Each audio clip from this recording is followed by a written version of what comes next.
welcome to another Quran study today. Today we'll be reading from Surah 43, Ornaments, starting at verse 59, God willing. Let's all seek refuge in God from Satan the rejected. A'udhu billahi minash shaitanir rajim.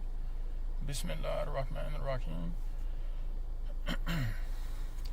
59.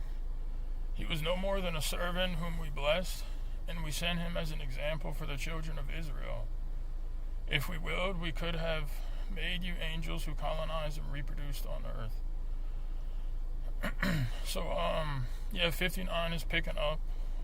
It's, in conjunction with verse 58 and 57 about Jesus, how he was cited as another example for the children of Israel. And, even the whole world, too, because he's also, as we're going to read, he's a marker for the end of the world, and it's all in accordance with God's divine plan that this stuff was to come to pass. And especially with the mathematical miracle, this is it's all intertwined perfectly and works together, and there's no mistakes or anything left unknown. So verse 61 reads, Jesus and the end of the world. He is to serve as a marker for knowing the end of the world, so you can no longer harbor any doubt about it. You shall follow me, this is the right path. So this one has a footnote, as we were just talking about. So reading the footnote here for 61. As detailed in Appendix 25, the end of the world is given in the Quran, and the birth date of Jesus provided one of the significant signs that the calculations are correct. We learn that the world will end in the year 2280, 19 times 120, so that's a multiple of 19, after the birth of Jesus. See Surah 47, verse 18.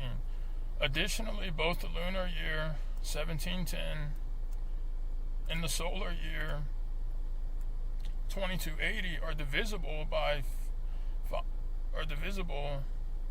570, which is 19 times 30. SubhanAllah, so both of these numbers are multiple of 19. The number of years from the birth date of Jesus to the birth of Muhammad, thus the birth date of Jesus is a marker. SubhanAllah, so when you really look at this, the lunar year is both divisible by 19 as well as this one, and that's, obviously no human could have thought this deep into something like this, and especially ingraining something like this, or and we even learn, and we're told here, and we can see that even Jesus' birth date was predestined, and it was planned by God. Same thing, with all his messengers and prophets. We're also given an example of the messenger of the covenant, how everything was already written in this Quran, because the original master is with God, right? So, we can see this is definitely from God, and it's really it's a huge blessing to know this information. And, as the messenger had put it, only people who are fearful of, if you want to say their works, or don't want to come to terms with the reality of the world ending, and that, this life is very temporary, and we're here and gone, in such a short period of time. The people who are afraid of that, and, put their trust and their heart and their focus in the worldly life, they don't really like this information. And we're given, I think it was one of the muftis of Lebanon, or one of those places like that was the messenger of the covenant discussed, and that he said this was a very dangerous thing to say, and it just reflects his disbelief, and not just his disbelief, but whoever else and that would have an issue with this. It's a blessing, and it's good information. It's as we're told, so you can no longer harbor any doubt about it. So this is very profound. So we see how these verses literally come to life. with the mathematical miracle, and we're told to follow the path of God, that this is the right path. 62. Let not the devil repel you; he is your most ardent enemy.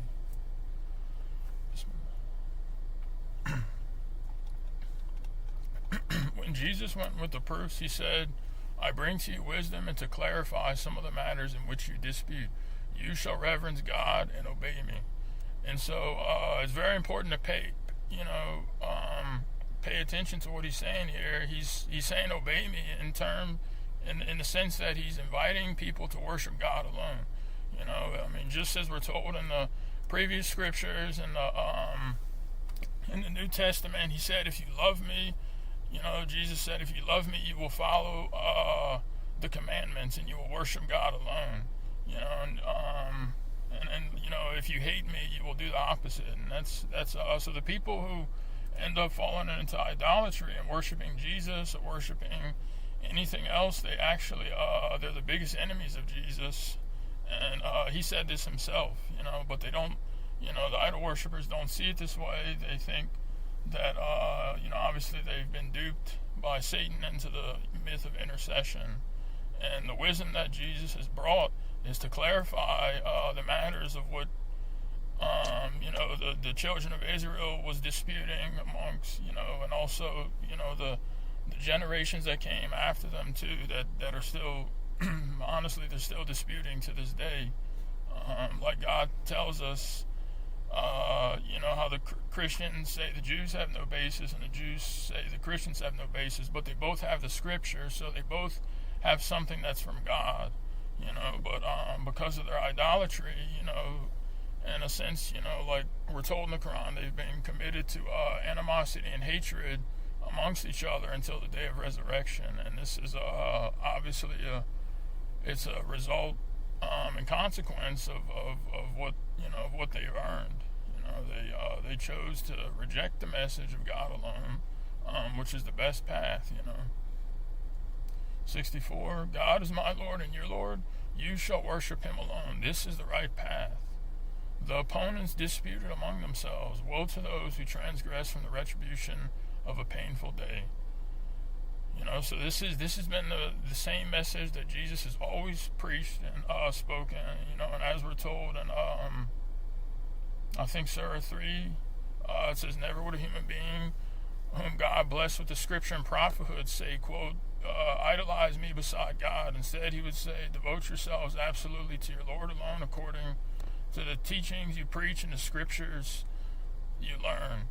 And so this is a clear, awesome message. It's consistent. It makes perfect sense. And it makes perfect sense that any human that was blessed with prophet or messengership is going to preach this. It's the same consistent, correct, right message that's been preached since Adam. So this is the path to success. But we see, people, it's in the human beings' nature to idolize powerless things or powerless people. So we can see how people really have to try hard to overcome their natural tendencies and work against their nature. And of course the jinn companion is also playing a part in trying to convince the human being to do otherwise. Are they waiting for the hour, day of judgment to come to them suddenly when they least expect it? The close friends on that day will become enemies of one another, except for the righteous. So, the close friends, people, disbelievers, hypocrites, idol worshippers, are just, enemies of God in this life. And if they fail to reform, no friend can help each other. There's going to be no nepotism, as we know, on the day of judgment, because all power belongs to God, as we know, both in this life and the hereafter. So, and the close friends on that day, naturally, like we can see in verse 57, it just makes sense that they're going to become enemies of each other because each one of those friends played a part. And if you want to think of it in the sense of leading each other astray, they both enjoyed, with each other, or their groups of whether they engage in idol worship or just plain disbelief. If they were just atheists, plain disbelievers, agnostics, whatever. It's not going to cut it. So they're going to, really despise each other on that day, and they're going to become enemies of each other because naturally these people, played a part in leading each other astray and also encouraging each other to do the wrong things. And we see, except for the righteous. So the righteous, the people who are so fortunate enough to, the people who are fortunate enough to make it, they're going to be close to one another and thanking God, and they're going to be, as we're told in the Quran, they're going to be in the best abode, in perfect security on that day. The righteous, O my servants, you will have no fear on that day, nor will you grieve. Yeah, so that's a day, where there's as we're told in other verses in the Quran, it says where the hearts, and I think in Surah 40, Surah 40, the hearts and the minds will be terrified, in the sense like the disbelievers, it's such a tremendous day, and it's not a day that's, I think, I heard a while back or someone said it's going to be like a cool day or something, but it's really not. It's in the sense of like if it's awesomeness and its power and tremendous, it's a tremendous day, but it's going to be a day that where God, spares the righteous and the people who make it, and are, as we're told, he protects them from the evils of that day. So that's attaining forgiveness and working as hard as we can in this life, and helping each other, reminding each other, surrounding each other, being next to or being with other submitters is very important because it's we're all in this together, and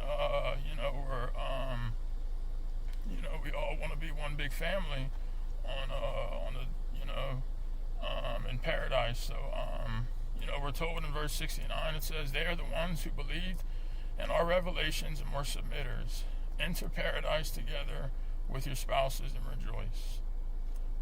Offered to them will be golden trays and cups, and they will find everything the heart's desire and eyes wish for. You live in there forever. Such is paradise. Such is the paradise that you inherit in return for your work. So, like the Quran says, and it asks the rhetorical question, which is better? Which place is better? Even which is better, the truth or the falsehood, or which destiny is better? The best destiny, paradise, heaven, returning to God, or suffering in the hellfire, retribution. So this is really focusing on this, and of course, like, this isn't the reason why we're becoming or want to be submitters. We do it because we're grateful and we can appreciate God's awesomeness, and that God is doing everything, and just love God, and in return, this is something that we're fortunate enough to the people who do that and who are fortunate enough to make it get this in return for their works, and so most importantly, like as we're know from the Quran and clarified by the messenger of the covenant, and that idolatry is that's the big culprit of our of why we're here. It is the culprit, our ego, and us having defects and stuff, in the first life. And so, we need to work hard on re-educating ourselves and just remaining steadfast to, no matter what comes our way, and really imploring God to help us. Because if we don't implore, or sometimes, if we don't ask God to help us, then asking God to help us in other words is an act of worship, because we're bearing witness. Only God can help us. No human being, no doctor, no boss, or no person, a cop or anybody at the store, or no judge. I mean, whatever the case is, I mean, they're ultimately controlled by God as well. Like a good example from the messenger. He said he controls. God is really the boss of your company. So he's the one who gives you a raise or helps you with this or that. All in accordance with his will. You have in it all kinds of fruits from which you eat. Surely the guilty will abide in the retribution of Gehenna forever. Never will the retribution be commuted for them. They will be confined therein. So this is forever, and this is really because, we live in like humans, like the concept of forever is not always easily grasped by people.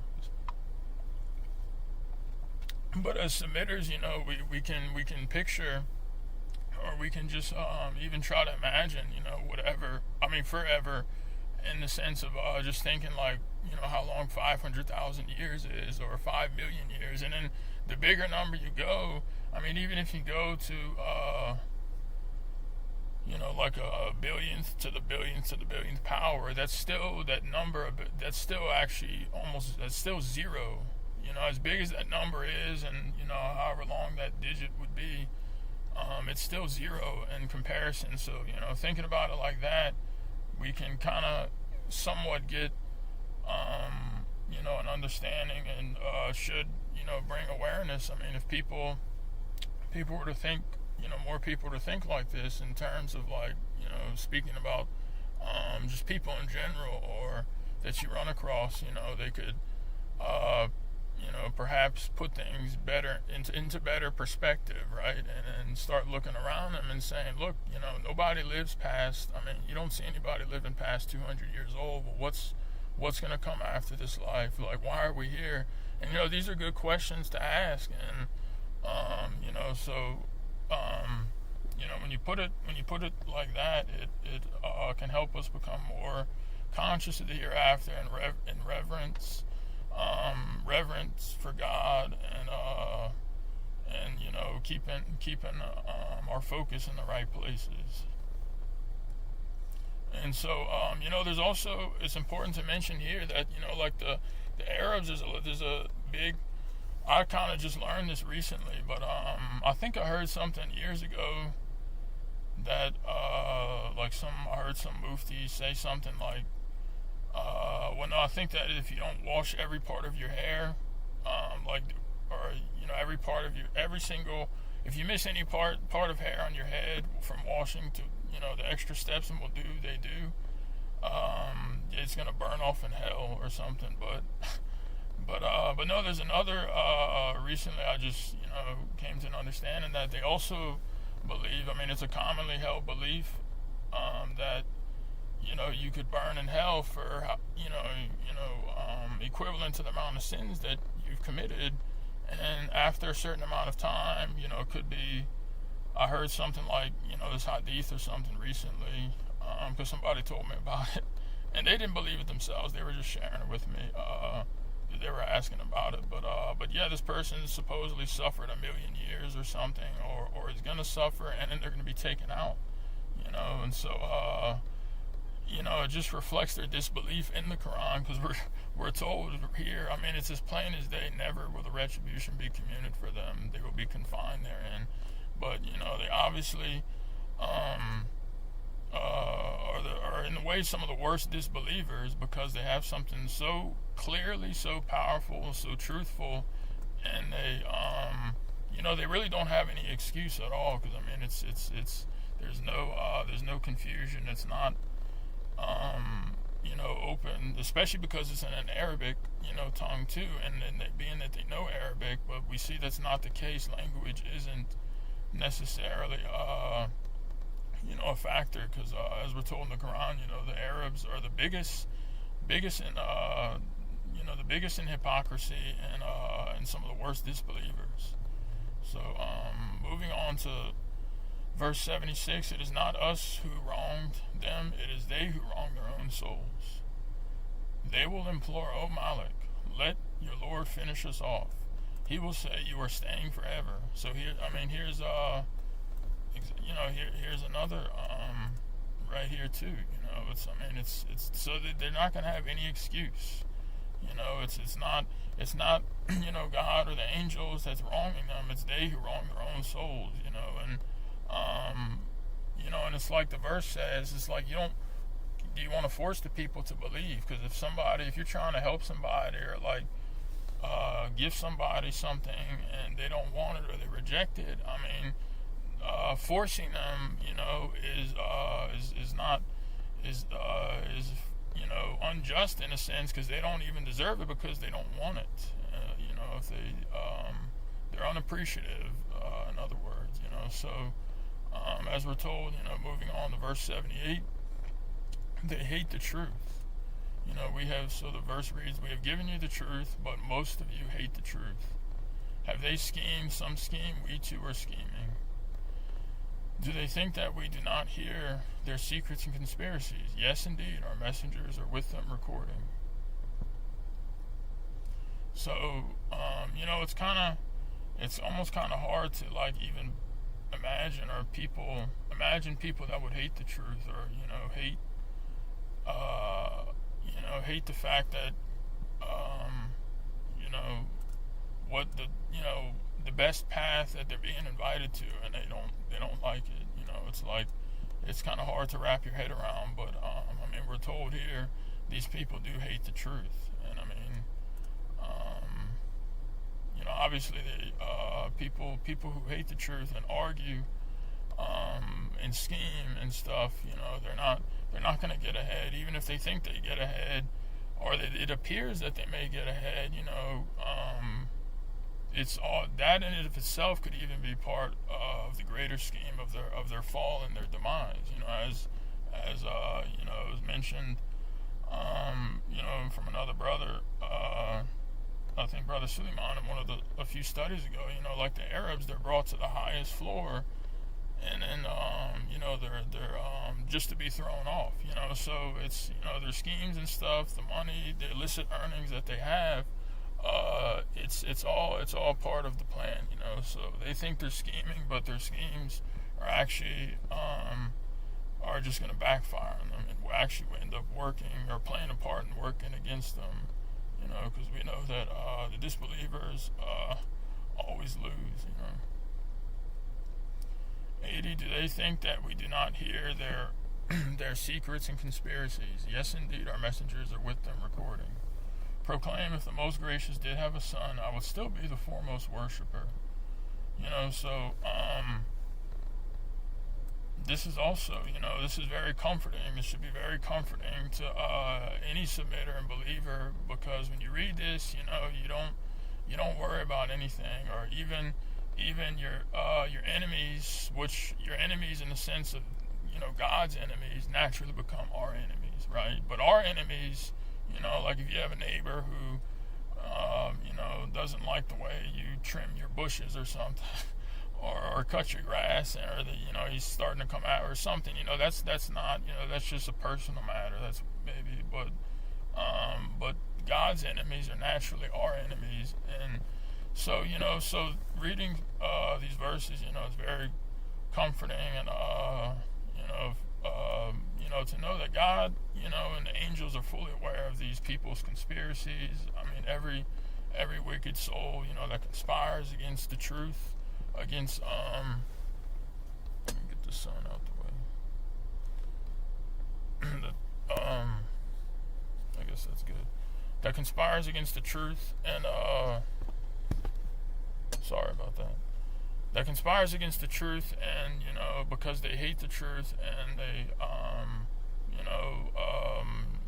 try to stop God's light. Paraphrasing, but like God tells us in the Quran, He insists on perfecting His light. So their schemes will never hurt the believers and submitters. They're only going to backfire on themselves, and even the angels. There's we're so well guarded too. There's angels. Each one of us has guards and protectors. So and they're fully aware of us, even when we're sleeping. Yeah, we may not be awake or alert or something, but they don't. They're still with us, and so even when we sleep and we're not awake or alert to anything going on around us, they're still protecting us, by God's commandments. And so this verse. So this is, I guess, I'm looking at it like it's proclaiming, if the Most Gracious did have a son, I would still be the foremost worshiper. So I guess the way I'm looking at this verse is, even if this was the case, you still should not worship, or you still shouldn't fall into idolatry. You'd still be a foremost worshiper of only God. Like if God did decide to have a son, as I think there's another part of the Quran where it says He could have picked whomever He willed or something. Don't quote me on that exactly, but that's I'm kind of just a disclaimer. I'm kind of paraphrasing what the verse says. So this in of itself is still telling us that idolatry is erroneous, and you still need being the foremost worshiper. Is to worshiping God alone is the right path, But we obviously know that this is it's an if right here, so we know that's not the case, and but maybe you could even even with Christians or something, they could read something like that and think logically, and then come to an understanding that there is God does not have a son, like the son, Jesus is not he, as he's referred to in the Quran, he's the son of Mary, and even in the Bible he's talked about, he's is referred to in the correct translations. When I say correct translations, I'm referring to some of the older, more somewhat more authentic, not completely authentic, obviously, but it calls Him the Son of Man, and not the Son of God, and in parts of the New Testament and stuff, 82, be He glorified, He is the Lord of the heavens and the earth, the Lord with a great dominion, far above their claims. Let them blunder and play until they meet the day that is awaiting them. So this is God is far above any claims or any utterances that the disbelievers and idolaters make. He's the most, be He glorified. And this verse, after, when, let them blunder and play until they meet the day that is awaiting them. So, the people or groups of people, communities, or even individual people on an individual basis, if they are hopelessly stuck in their disbelief, or you just, you're not inspired to maybe continue to talk to them or help them, that is, unless maybe they come to you or whatever. Each case is different. It's not our job to force them to become believers, like you see in a lot of corrupted and distorted sects of Christianity, and especially the Jehovah's Witnesses and stuff that go knocking on door to door there. In a way, it's and it's nothing's wrong with that, but there's they'll pretty much they go about it in the wrong way. A lot of people they'll in other words, they want to force you to disbelief, but we're told, in another sense in this verse that, let them blunder and play, until the day of judgment comes, So that's that's their choice, Inevitably, that's the choice that they've made, and that they've chosen this worldly life. So God is fully aware of these people, and so if they're meant to be guided, they'll be guided. He'll make a way for them, and sometimes the most interesting ways of getting a message to, or you'd never expect. So moving on to verse 84, he is the only one who is a deity in the heaven and a deity on earth. He is the most wise, the omniscient. Most exalted is the one who possesses all sovereignty of the heavens and the earth and everything between them. With him is the knowledge about the hour, end of the world, and to him you will be returned. So, subhanAllah, God possesses all sovereignty of the heavens and the earth and everything between them, So this is, tells us that he's in control of everything, not especially coming from like other backgrounds or stuff, you don't really understand God or can appreciate God because you don't know from the previous scriptures, or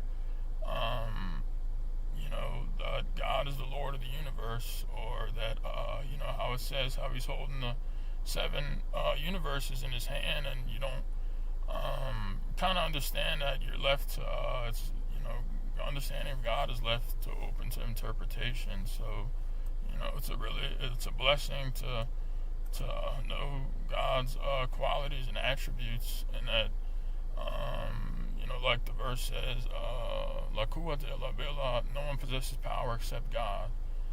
And this makes perfect sense, because like the messenger said, God would not be a God if this were not the case. So everything in the heavens and in the earth, everything that's happening on each star, and all the heavenly bodies around that specific star, and what's happening in this galaxy and that galaxy. He's fully aware of it all, even the atoms within each individual star, and atoms within, deep within the earth, and a certain, it's really subhanallah, and it's all this was created too, like we're told, without the least effort, so that's another thing to be appreciative for, and why we can see how he is the most exalted, and he possesses all sovereignty and all power, and this is especially why when we're given this information, and when we and we're blessed with a clarifying messenger, who was, as we're told, he brings good news, but he also serves as a warner to the world. We can now kind of see the erroneous nature and the blasphemy, and just the how bad idol worship is, because setting up idols, to rank with God, or to even be a partner with God, is really nonsensical, and it's very bad. None of those whom they idolize beside him possess any power to intercede, unless their intercession coincides with the truth and they fully know. So if someone, as it was mentioned before, if someone, if someone is meant to go to heaven, God is the one who knows that, and God is the one who will put them in heaven. And so if someone, their friend or somebody or whoever, on the day of judgment implores God, please put this person in heaven, and they do go to heaven, it's only because God willed that, and that because God knew that they deserved to heaven. It's not anything that this person said, or they had any sway or say even, and so, because the fact of the matter is we know this because on the day of resurrection, a father can't help a son. A father might be saying, or a son could be saying, hey, help my father and stuff. But that's, we're told in Surah 31, that won't be the case. So there is, we have more examples of intercession. And of course, we have the great example of Abraham and then Noah. Abraham and his father, Noah and his son, and Lot, I think Lot, or whoever else I can't think of. But so unless their intercession coincides with the truth, so the truth meaning if this person was good and developed their soul sufficiently and is forgiven by God and deserves to go to paradise, that's the truth. So and God's the one who knows that, and He's the one who decides that. So it's not anything that their family member or a spouse could say to help, but it is I guess in a way a sense of worship, imploring, like if a person deserves to go, because you're still asking God, you're bearing witness that only God can put someone in heaven or hell, and really the people, and we'll clarify that, like the people who as we know from the Quran, this final scripture and testament, the people who go to hell go there by their own volition. So it's not anything that, as we just read in the verse earlier, God or the angels didn't wrong anybody.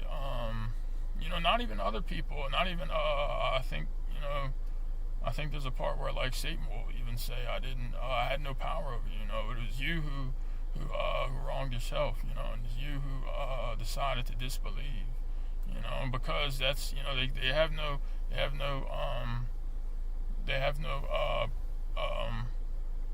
proof going against that claim otherwise, because we're given the freedom of choice. And this was the literally the same, this was literally the test that the mountains and the stars and the trees and all the other creatures were afraid of, because I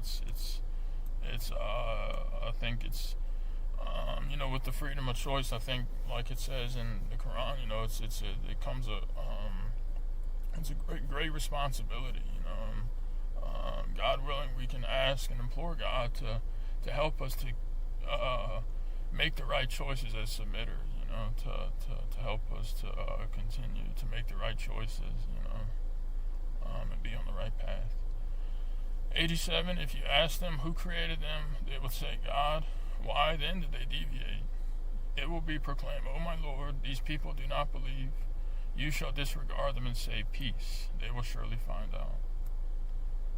So yeah, we're told, how to deal with people, just who are hopelessly stuck, and you'll know because they make it known to you by the words they speak and the actions they do, and then with time and stuff, and it's not to say just to give up on people immediately. But with time and stuff. But we should always, it's always important to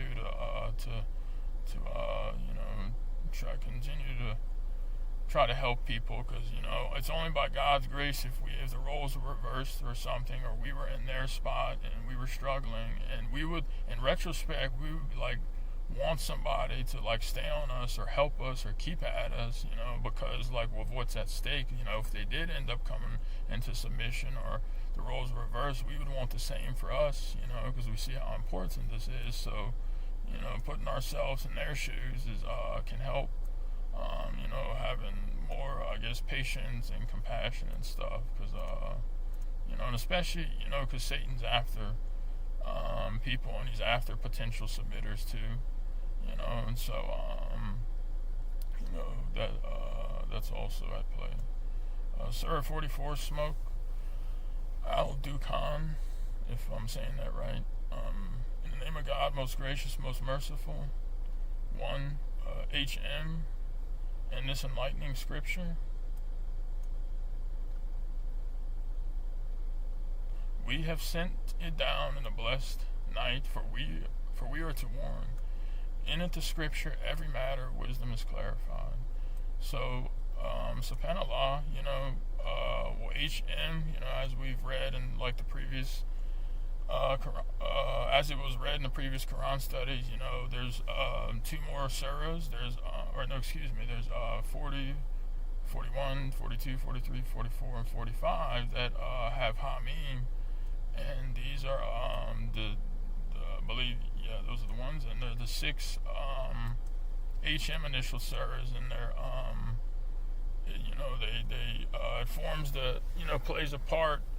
I mean, in of itself, it's a miracle. All the H and the M's, the fact that there are multiple of 19. I mean, just one extra word or half of a sentence or something, which could have easily been and would have been easily done by any human if this was human made, would have completely thrown off this whole miracle, and subhanAllah.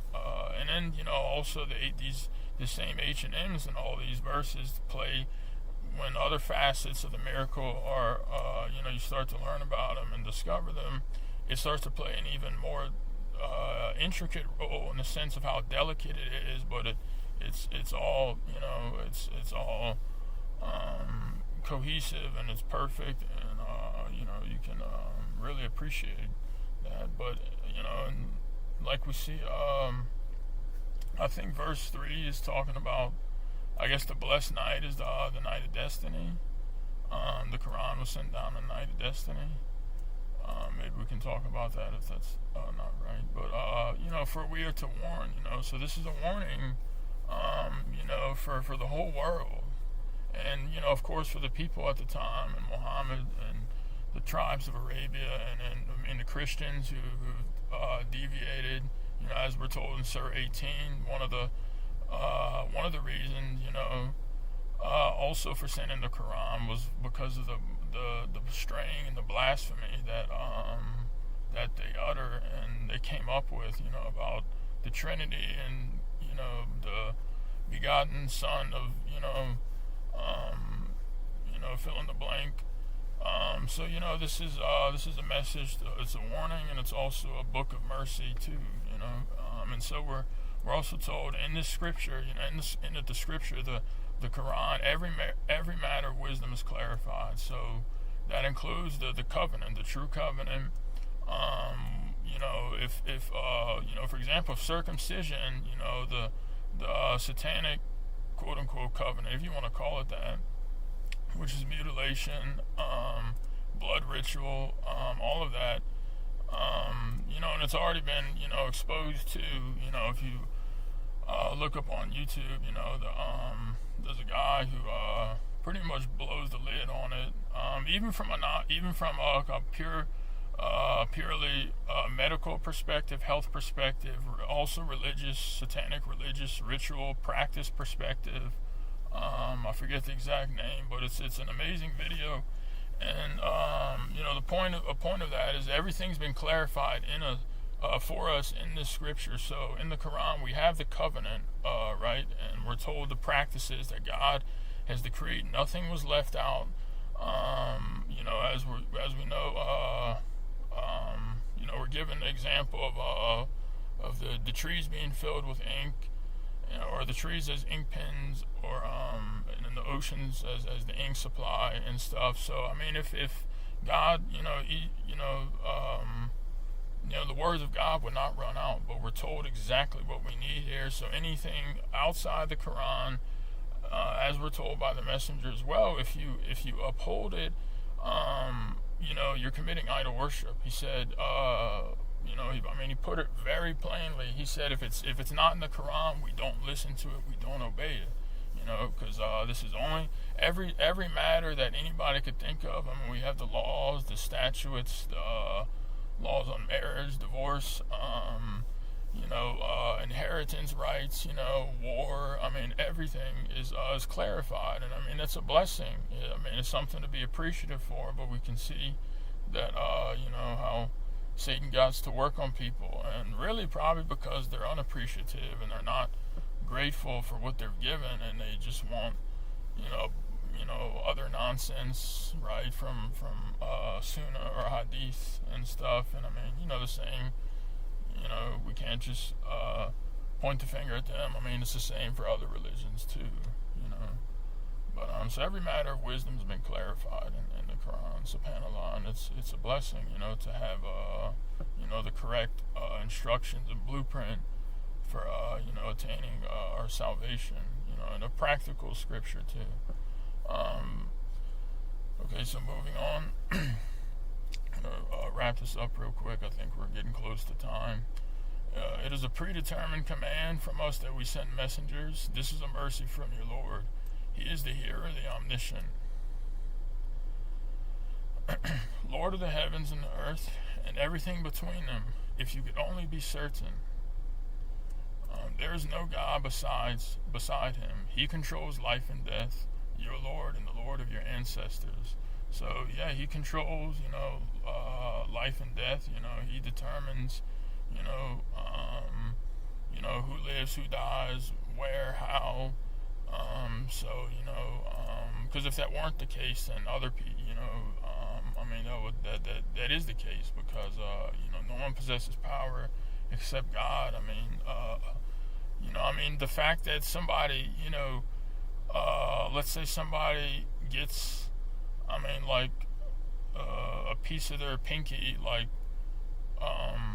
cut off, in a saw or something, or maybe not, let's do that, but let's just, the fact that somebody, can't even one day just change their hair color, how powerful is that person, how powerful really are people if you think about it? How come you can't grow back, let's say a piece of your ear that was, let's say, just a small piece, if you ask somebody that or think about that, you can see, okay, how powerful really are we, how come you can't just pause your heartbeat and still manage to stay alive, so how much power does a human being really have, this is good stuff, to sometimes think about, I guess, instill reverence and having a good mindset in a sense, Indeed, they are doubtful, heedless. To smoke a major prophecy. Therefore watch for the day when the sky brings a profound smoke. It will envelope the people. This is a painful retribution. Our Lord, relieve this retribution for us. We are believers. So this one has a footnote. Let's 10. We'll read this real quick and then wrap it up. Only two signs are yet to be fulfilled: the smoke and Gog and Magog, and that's in Appendix 25. God's messenger of the covenant. Now that it is too late, they remember. An enlightening messenger had come to them. This is Dr.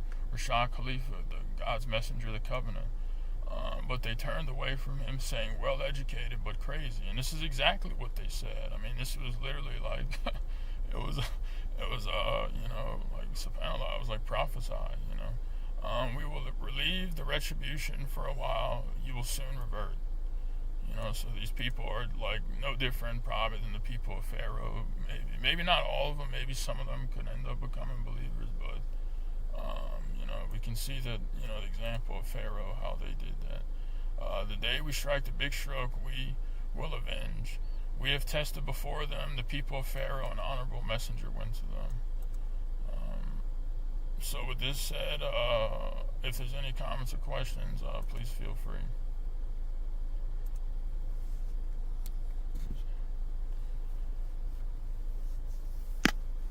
SubhanAllah, thank you, brother. Sure, thanks.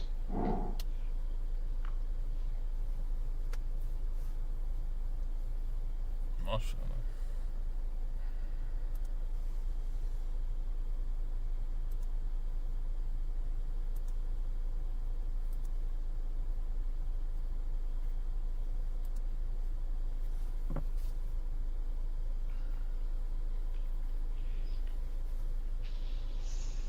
So I think, I really like your comment about the human beings, not having any power, when people's have a big ego, whatever things they think they might have, and they feel they're so powerful, or great, or genius, or whatnot. Like whatever things may come into people's heads.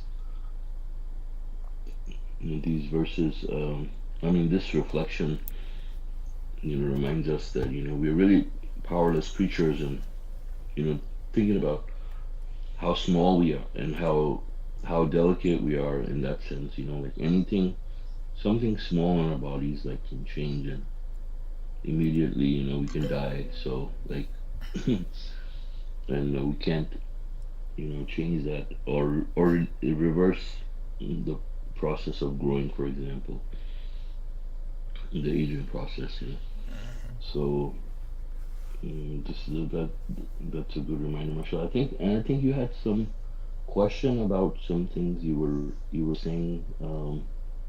Uh, Yeah, mashallah. So, I think so. I think too, if I remember, the second one was about we have sent it down in a blessed night for we are to warn. mm, Is that the night of destiny?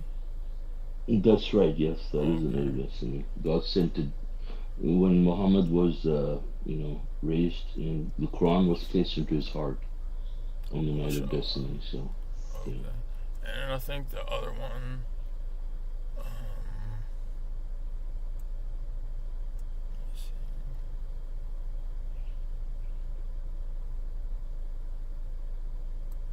I think.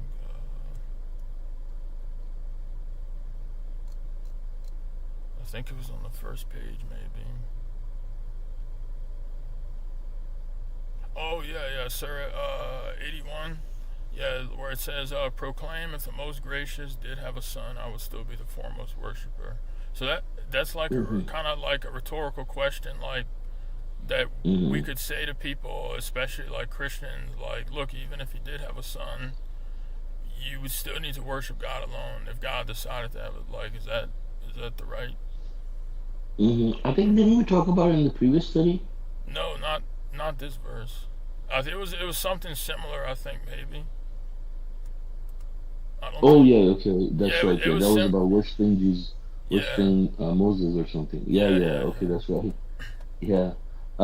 Yeah. So this is the way I see it, is like it's saying that even if God, God forbid, even if God did ever have a son, Hmm. that still wouldn't stop people from worshiping God alone, instead of His Son, Right. Yeah. So that right? wouldn't change anything. You could tell people like that shouldn't Yeah, change anything. yeah, because God would be the one who was the God, Yeah. right? Exactly. Subhanallah, that's how I understand it too.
Yeah, and it's kind of interesting. Like I've heard, like if you talk about the end of the world to people, or even like I had the conversation I think a couple years ago, Mhm. with like an acquaintance of mine or something, and I was telling him about the code and stuff, and I don't think like I was as well equipped or knowledgeable like to explain things correct, but subhanallah, learned more with time. But I remember, and this is a kind of a common response to, but you see when you talk about like the code or the end of the world, because I think we were talking about Gog and Magog, and then they don't, not like they get super defensive, but then they immediately revert to, only God knows, like, that Mm-hmm. then because they haven't, like, I think the Book of Revelations or something, like, oh, nobody knows, like, oh, it could be like a month from now, like, you don't know that, and nobody, and it's kind of, Mm-hmm. they just resort to but what they should maybe think, like, if God decides to tell us, and it's proven by mathematics, and he decides to let us know, about, or give the people knowledge, then that's something, that he's done. I mean, obviously, like, Mm-hmm. the exact hour and the day and the time is not known or anything, Mm-hmm. it's just interesting to, like, it's kind of a typical response, that Mm-hmm. I've gotten from people before. Yeah. Also we have this person who says he's a submitter, you know, and like trying to come up with calculations about the actual date, and and then he came up with this weird like numbers, on his own, and then he said that okay, the first horn will be blown on this date, and then the second horn will be blown like 2 months from then or something, Oh, really? and yeah, and he had like dates for everything, and I don't remember all the calculations now, but yeah, it was very sketchy. Oh, wow. And then yeah, then you have people in some sect in India that says that in 2281, not 2280, and Oh, 2281, 2281. they added an extra year. I don't know why. Like, what's their thing? It's like a big group, among the people in Chennai. You know. But 2281, that's not even a multiple of 19 either, huh? Yeah, I know. Yeah, so that's like, they should know better. Yeah, because 20, Mm-hmm. it wouldn't be a multiple of 19. Mm-hmm.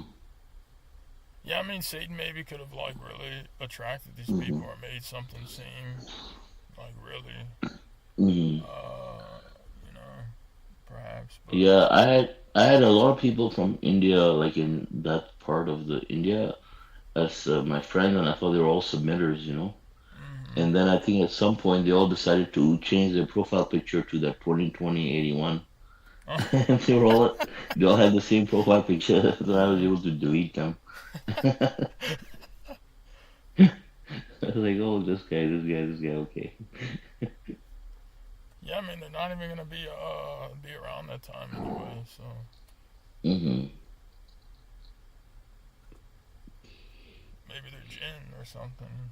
But Uh-huh. maybe it's their jinns that are wanting Yeah, them. Maybe it's their jinns are wanting them because they know they'll be around that time. right. They just want another year. Yeah,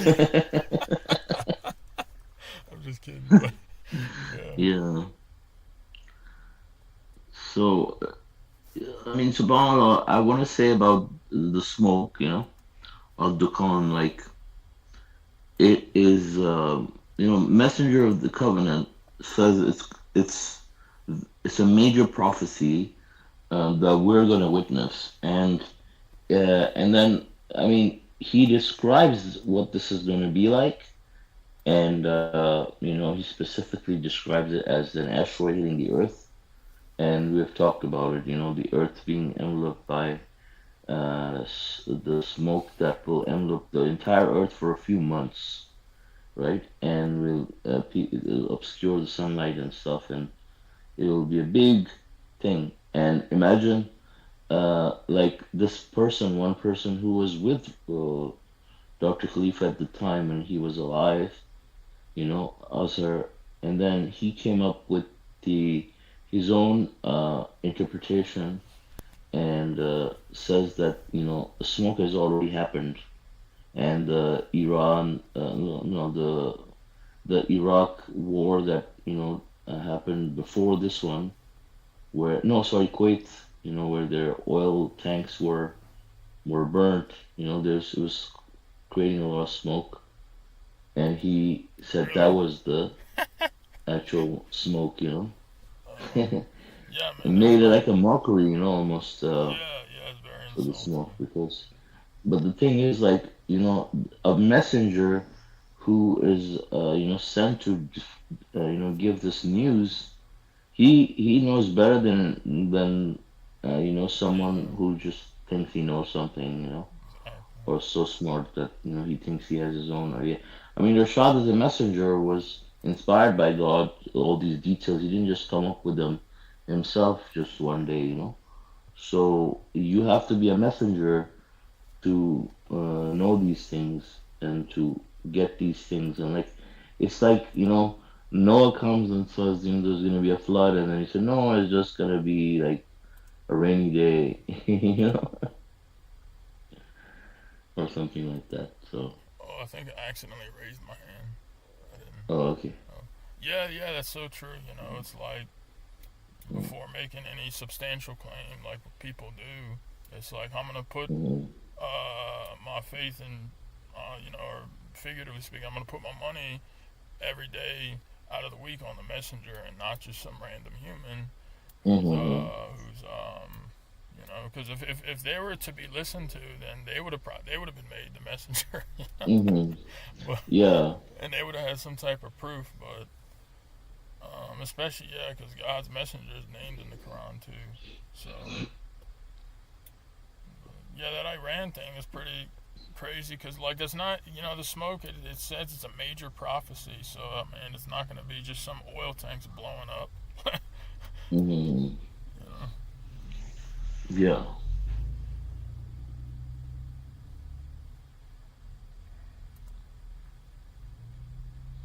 Yeah, also the Muslims, they say the same thing about end of the world too, like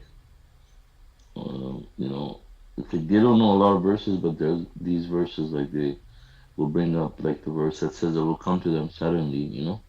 But the messenger describes that, it will come to the disbeliever suddenly because they don't believe it. Yeah, exactly. That's so true. Mm-hmm. Right, like if you say this, and this is gonna happen at this location at this time, and you don't believe it, and when it does happen, you're gonna be totally Hmm. surprised and off guard. But people believe like, okay, it's gonna happen. Like, no, we, Hmm. but yeah, mashallah, like they hate the truth and they try to come up with um, anything to fight it. Hmm.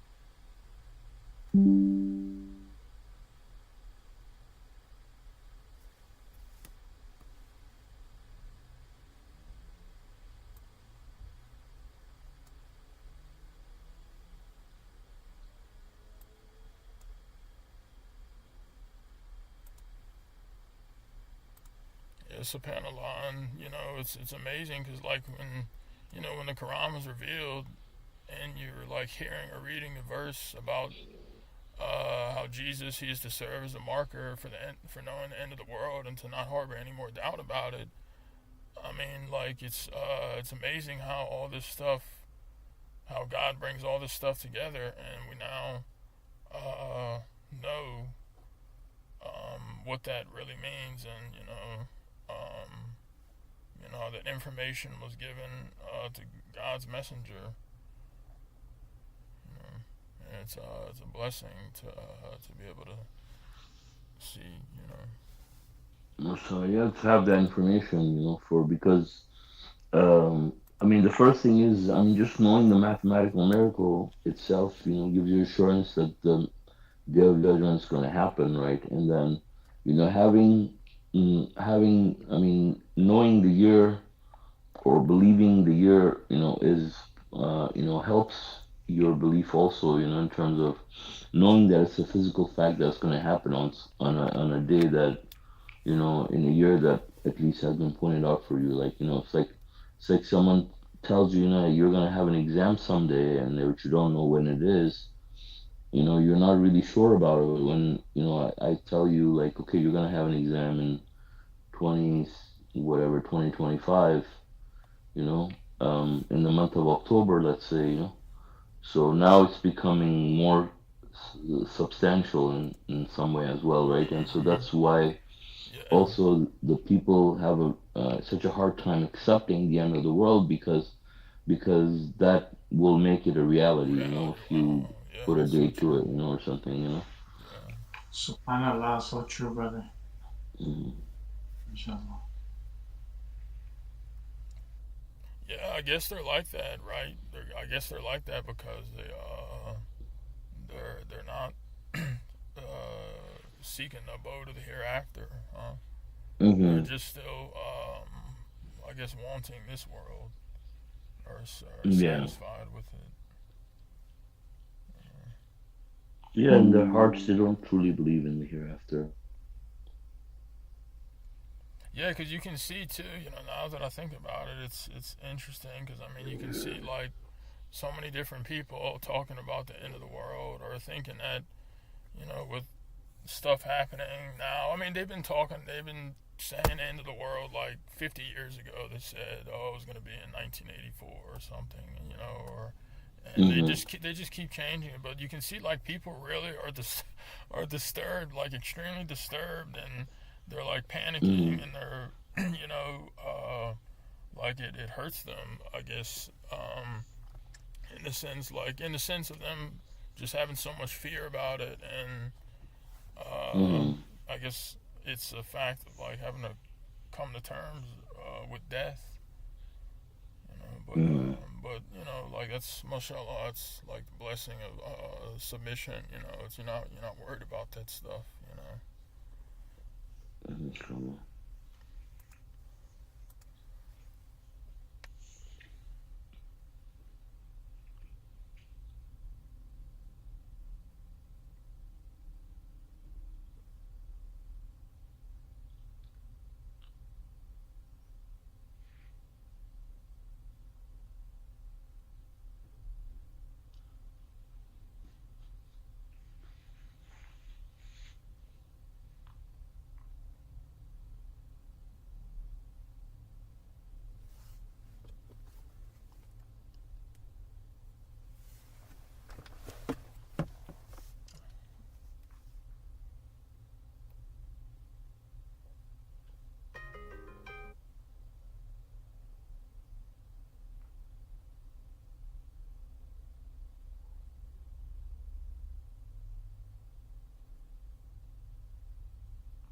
Inshallah. I like verse 78 that said they hate the truth, that says we have given you the truth, but most of you hate the truth. And so you can see the hatred when you share the verses online and seeing how some of the disbelievers react, with angry face emojis and stuff. Yeah, like you said, haters gonna hate. Yeah. Yeah, it's like why are you so ruffled? Like why are you so mad? Mm, Like you're literally bringing something positive and good, and they mm, get so angry. Like why? mm,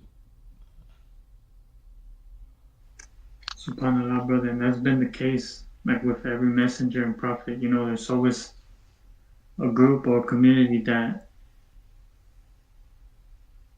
um, goes against that. Whatever they bring, they oppose that truth. They hate the truth. mm, Mm-hmm. mm,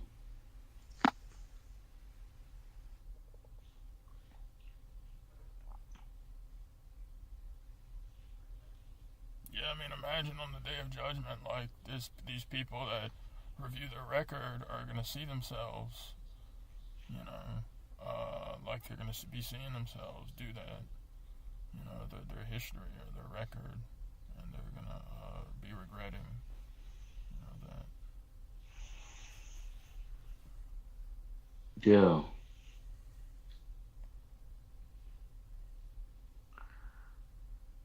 yeah, it's gonna be something, right? For sure, for all these people, it's gonna be for everyone. I mean, it's gonna Everyone, be, yeah. still gonna be a difficult day to witness.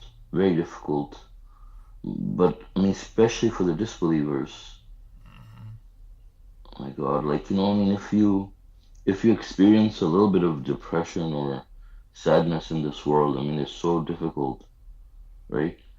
And but if you miss something or some grief or something, but we cannot imagine the grief for someone on that day, like when they find out that they're just gonna have this miserable direction their life is gonna go in where they're never gonna see any happiness, Hmm. nothing good.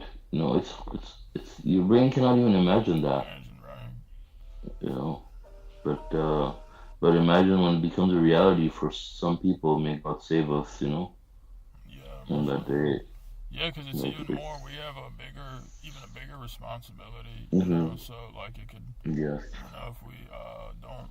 I mean, God willing, we make it, but like it really puts things in perspectives and priorities. Because like you know the people, we can either like I had mentioned to somebody, like once you get the message of submission, and I mean I heard you say this like a couple years ago. You can either go to the high heaven or you're going to be in the worst part of hell, the lowest pit of hell. It's important to um, you know,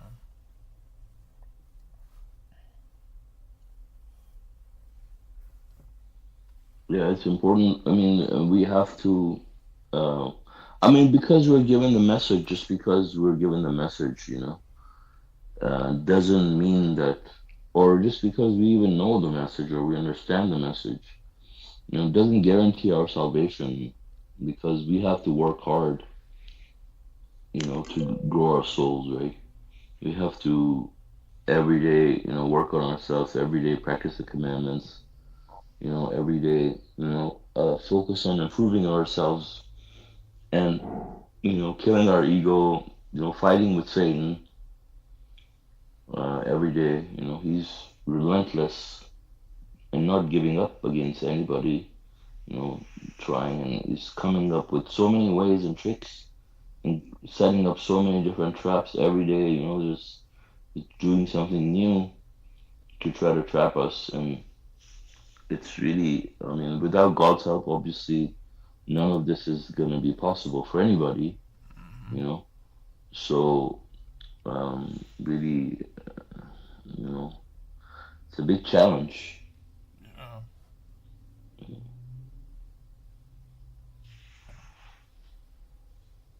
May God help us all. Mhm. Yeah, I mean, yesterday, like, I was in the plane and, I was listening to music and stuff, but I could see on my other side, across the aisle, someone was watching a movie, and there was a guy. He was almost the same, looks the same as the main character, but he was the bad guy among some other guys, I think, or maybe I misunderstood the plot because I couldn't hear anything. You just left to your But imagination.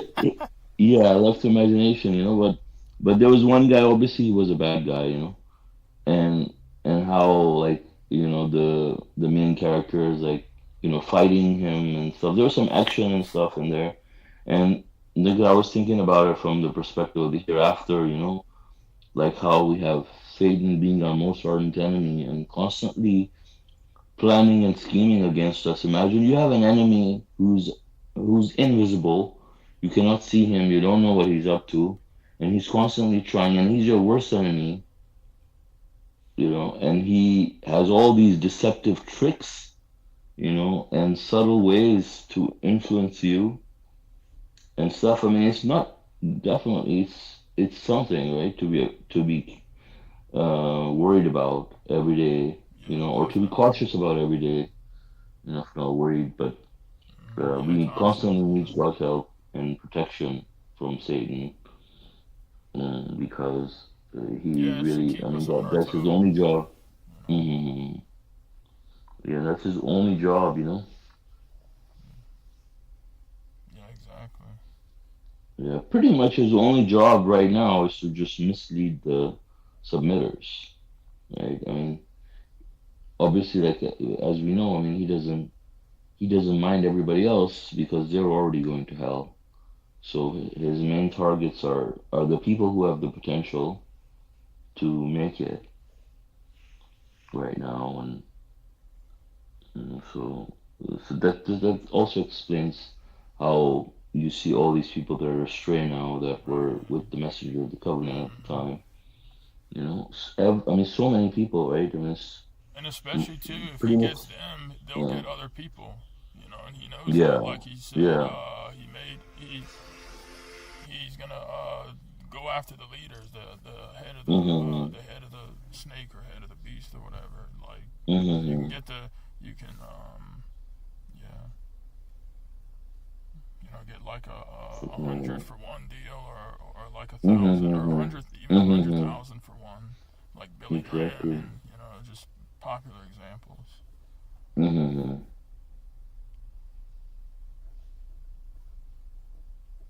Yeah, and I was just thinking about like how Satan has set these traps for people. Imagine like people come into submission.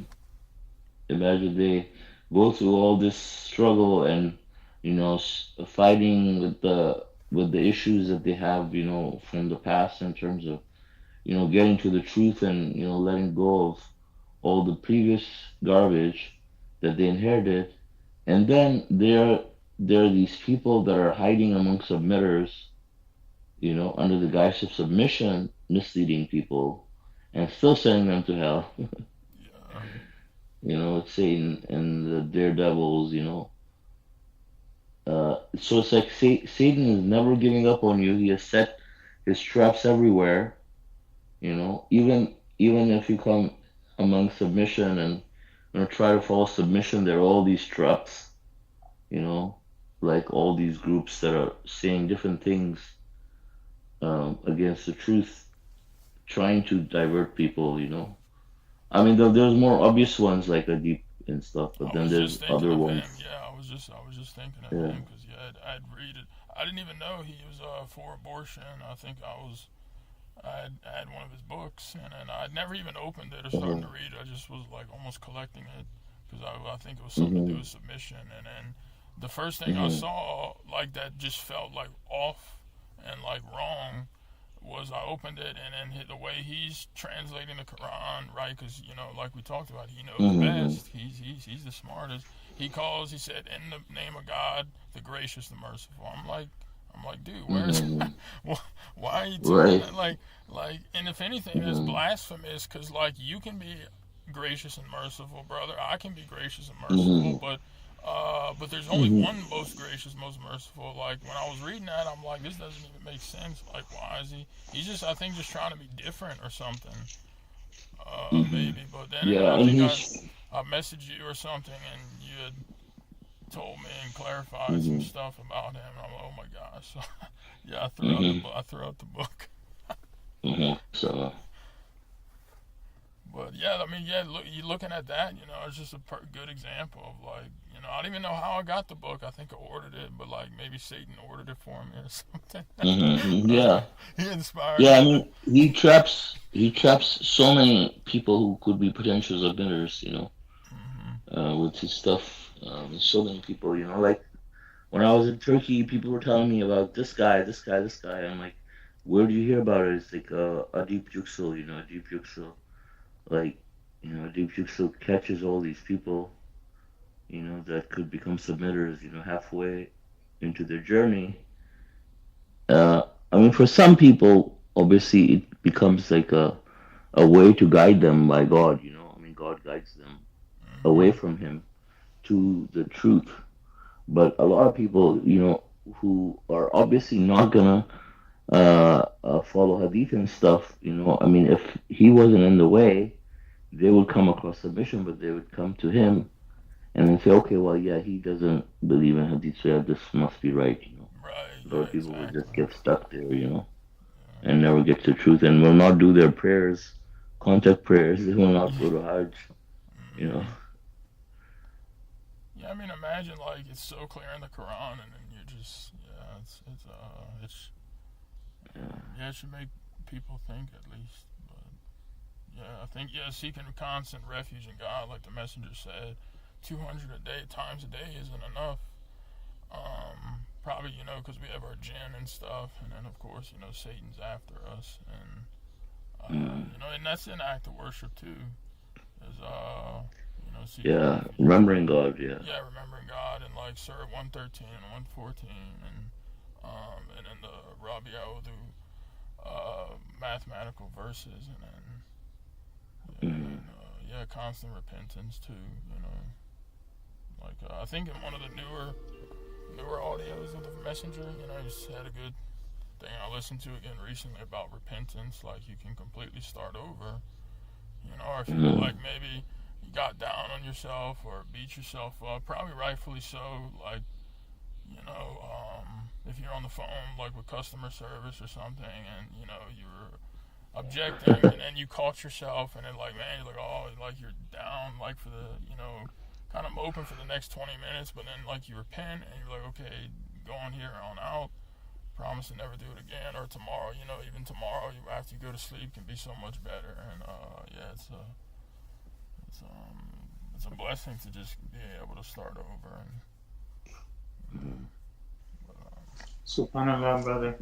How you said about all these traps, that Satan has. Mm. It's pretty crazy too how even the obvious ones, like Brother John was talking about, Mm. um, circumcision. That's like an obvious one that it's not right, and it's totally bad, and even something so obvious like that, a lot of people fall Mm. mm-hmm. to that as well.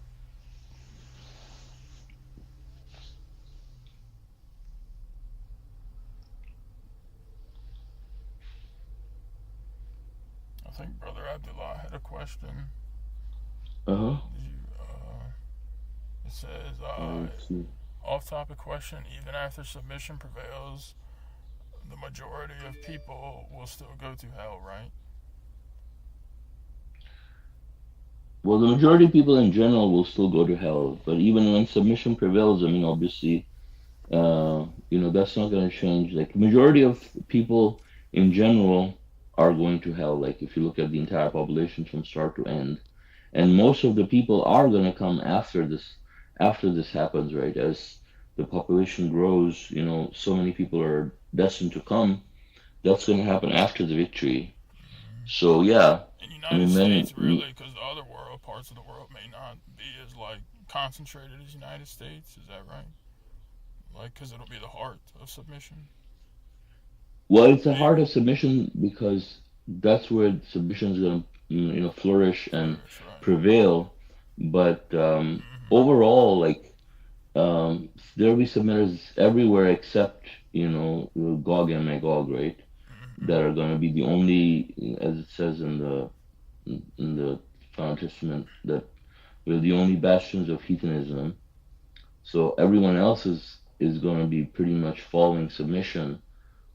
Um, but yeah, there'll be many people among them that were just joining the bandwagon because it's popular, it's in, and now it's easy to accept. You're just born into it, Mm-hmm. and so many other ways, right? Like there's Christianity right now. Let's say prevails, right?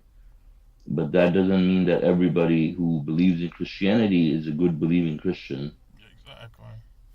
Yeah, right? because there's a lot of people that are just in it for the social aspect and the social benefits and Mm-hmm. stuff. Mm-hmm.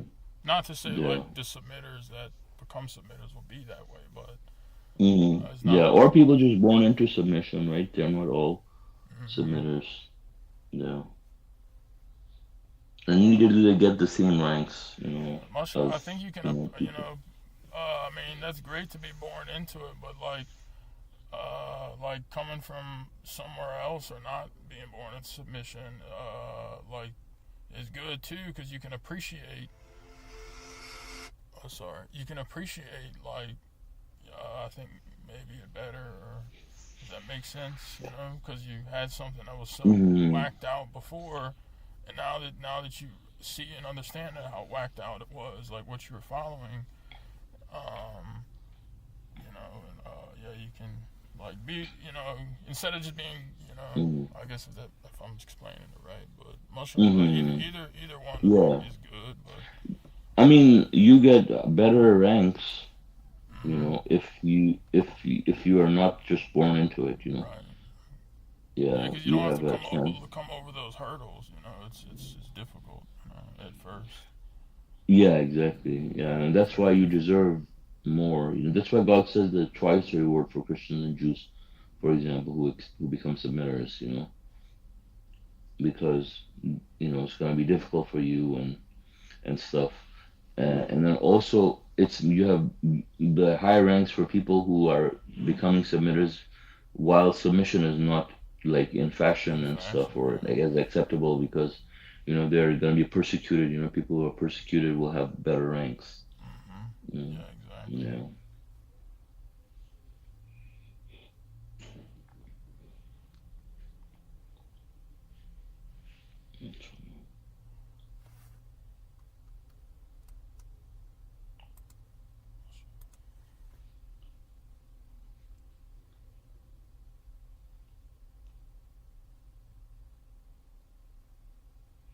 Okay, so I guess if there are no other comments or questions, God willing, we can conclude the study.